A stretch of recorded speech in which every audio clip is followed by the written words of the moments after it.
Agora vamos para você. Binomiologia, página 14, quarta linha. Poderia abordar o binômio eixo sintagmático, eixo paradigmático, multilíngues. Essa questão do eixo sintagmático e eixo paradigmático é uma herança do Ferdinand de Saussure, que é considerado o pai da linguística. Ele trabalhou com o processo do estruturalismo. O eixo sintagmático seria as palavras, então você fala assim, o rapaz abraçou a moça. Então você tem ali o eixo sintagmático, são as palavras expostas ali. Você pode trocar o rapaz pelo moço, você pode trocar o moço pelo jovem, e aí quando você troca uma palavra em si, você vai estar trabalhando no eixo paradigmático. Então o eixo paradigmático seriam os sinônimos para aquelas palavras que você está trabalhando. E o eixo sintagmático é justamente o impacto das diferentes palavras que você escolhe na estruturação da frase. Então o eixo sintagmático é o processo horizontal e o eixo paradigmático é o processo vertical.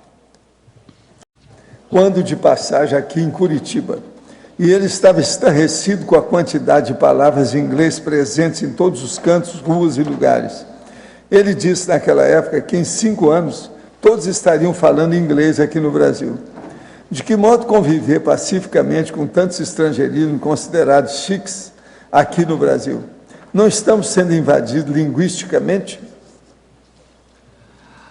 Aí é o seguinte, a minha exemplologia lá aborda isso daí, que tem uma questão, o seguinte, o Saramago, fala que todo mundo estaria falando inglês, o pessoal adoraria isso, as pessoas, porque o que eu mais vejo são pessoas com dificuldade de aprender inglês, enfim. O Brasil, em alguns testes aí internacionais, ele apresenta índices fracos, débeis, em termos de aprendizado de inglês, o que reflete uma situação educacional em geral do país. Então, isso mostra que o fato de os estrangeiros estarem aí bem, como eles falam, widespread, de terem aí uma disseminação bastante grande, não quer dizer que a população esteja se assenhorando disso.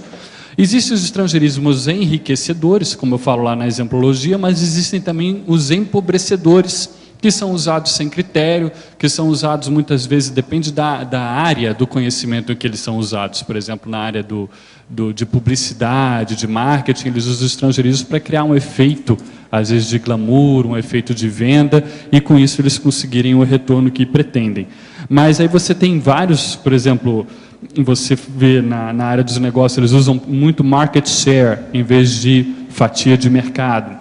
Você vê muito por aí nos restaurantes, eles usam muito steak para significar um sanduíche de carne. Agora, outro dia eu estava ali no shopping, aí uma loja de agência de viagem botou lá, Spring Break. Eles estão vendendo para quem?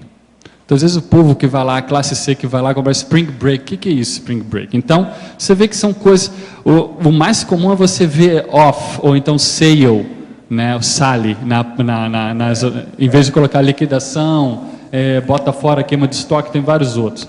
Muitos que usam também pet shop, às vezes é uma falta de imaginação, tem vários outros, você pode usar animal de estimação, bichos e caprichos, eu peguei, são bichos e caprichos, é um nome bacana, em vez de simplesmente pet shop ficar repetindo. Eles usam muito budget, em vez de orçamento. E tem aqueles que já estão bem entranhados, por exemplo, coffee break, em vez de falar intervalo ou cafezinho.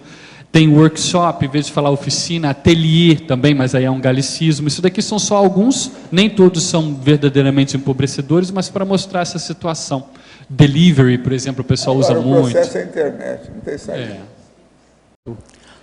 É o seguinte, eu vi essa coisa do Saramago, para você ter ideia, aqui no Brasil, quando na época minha ginasial, o professor considerava estrangeirismo erro de português, não podia pôr. Agora, lá em Portugal, a coisa é maior ainda, principalmente o Saramago, que é mais velho. Então, eles consideram um absurdo, mas eu vejo o estrangeirismo como uma coisa que aconteceu naturalmente. Quem que vai proibir isso? Não adianta vir um deputado querer proibir. Eu, da minha parte, sou 100% favorável. Na própria história da língua. Quanto mais idiomas você usar, melhor para todo mundo. Na própria história da língua, você pega o processo da formação da língua do processo do Império Romano, quando houve as invasões germânicas, eles chamam isso de superestrato. Eu coloco aqui. Então, várias palavras ficaram ali, guerra, espora, estribo, são todas palavras germânicas. E depois aqui o português no Brasil, você tinha o substrato, que eram as línguas já faladas aqui. Então, é muito natural esse processo. As trocas comerciais, Portugal, quando começou as grandes navegações, palavras do português foram para o japonês, então isso é muito normal. Agora, o que você fala é curioso mesmo, porque nas gramáticas antigas, o estrangeirismo era cunhado como barbarismo, coisa de bárbaro. Esse era o nome técnico que eles usavam, barbarismo, que já não procede. Já melhorou. Já melhorou. Agora, eu acho o seguinte, estrangeirismo e poliglotismo é um processo de universalismo. Quem é contra isso é porque você está entendendo? Monovisual, é monovisiológico. Isso é antifraternidade. Não tem a holofilosofia que nós falamos. Por isso que é bom usar todo tipo. O ideal é misturar as línguas todas. Por quê? Tem idioma que tem a palavra melhor para aquele assunto. O outro tem a palavra melhor para aquilo. Então, o ideal é usar todo mundo. Quem está certo nisso são os judeus. O judeu que já viveu em diversos países aquele negócio, ele fala uma frase, tem 5 idiomas dentro da frase. Entre eles conversam desse jeito. Você já viu isso? O babelismo, né? É. Agora, o que eu vejo é o seguinte, isso é inevitável, a gente precisa dessas coisas, faz parte do serviço. Universalismo. Agora, quanto mais a gente souber, maiores serão as possibilidades da turma ser líder assistencial depois da segunda dessoma. Quanto mais a gente souber, é o que eu falo do neuropoli, entende? Léxico. Neuroléxico. Então, isso é muito importante. O polineuroléxico. Autopolineuroléxico. Otto, aqui. Sim. Na página número 13, Fatologia, na tua 7ª linha, você escreveu ali o estrangeirismo usado desnecessariamente, causando confusão. Foi no sentido da pergunta do Arlindo ou você pensou em alguma outra coisa a mais? Não, aqui, por exemplo, que o Valdo acabou de falar, a questão do babelismo, ele colocar várias palavras. Depende do seu interlocutor. Isso aqui depende do interlocutor. A questão da comunicação é você esclarecer. Então, você vai adaptar a sua linguagem ao interlocutor, tentando elevar o processo na medida do possível. Então, se você tem o seu interlocutor onde existe uma carência ali do processo de poliglotismo, não adianta você usar estrangeirismo. Sim, não dá pra forçar. Vai causar confusão. Tá, ok.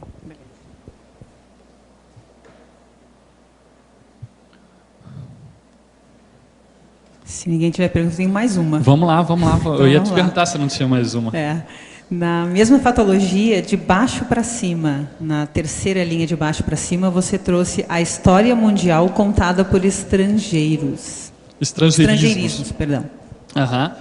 É o seguinte, Fafá, se você observar ali, olha, no que eu coloco lá, os russismos, por exemplo, tem muitos russismos ali que entraram no português devido a uma realidade da Segunda Guerra. Então você pega esses estrangeirismos, aí você vê lá no AIS a etimologia deles. Quando que eles entraram, a época que eles entraram, o que eles significam na etimologia. E ali é bem bacana porque você vai começar a ver que as palavras entram em determinados momentos. Ainda mais aqueles idiomas com os quais, ou aquelas culturas com as quais o português ou o Brasil não tem uma relação assim tão intensa. Seria no caso do russo, por exemplo. Que aí não tem uma identificação estrutural do idioma, né? É um processo eslavo. Então, ali é um caso. Outro caso também você tem do próprio alemão. Aqueles ali do alemão, por exemplo, Gestapo e outras, né? Que vem Blitz, que vem de Blitzkrieg, que era o processo da guerrilha ali da Segunda Guerra Mundial. E por aí vai. Então, ali você consegue entender um pouco como é que era essa dinâmica intercultural pelas palavras. Pelo estudo ali dos estrangeirismos. Tem alguns que a gente já conhece, né? Por exemplo, o número 9, o italianismo já é mais nosso conhecido, que você trouxe ali na 16, né? Na página 16. Pois é, os paparazzi é uma cepa mais jovem, né? Os paparazzi vieram por causa do sensacionalismo, né? Aquele jornalismo mais... aqui o italianismo, o nosso amigo reclamou aqui, mas eu não tentei trazer só alguns, eu não trouxe tudo aqui, tá? Sabe qual é o idioma que mais usa estrangeirismo? Olha, eu sei que o inglês ele tem uma ótima recepção aos estrangeirismos e não vejo tanta gente reclamando, como, por exemplo, tem no português ou no francês. Pelo fato dele ser um idioma que se expandiu muito, ele acolhe com muita facilidade várias palavras de vários idiomas, e isso ao invés de, como muita gente pensa, contaminar o idioma, pelo contrário, contribui para expandir. Porque isso depende muito da pujança, o que está por trás das palavras, qual a produção daquele país em termos culturais, em termos científicos. Então isso deixa numa posição confortável. Mas eu não tenho dados científicos, técnicos para lhe falar, isso é mais uma impressão minha.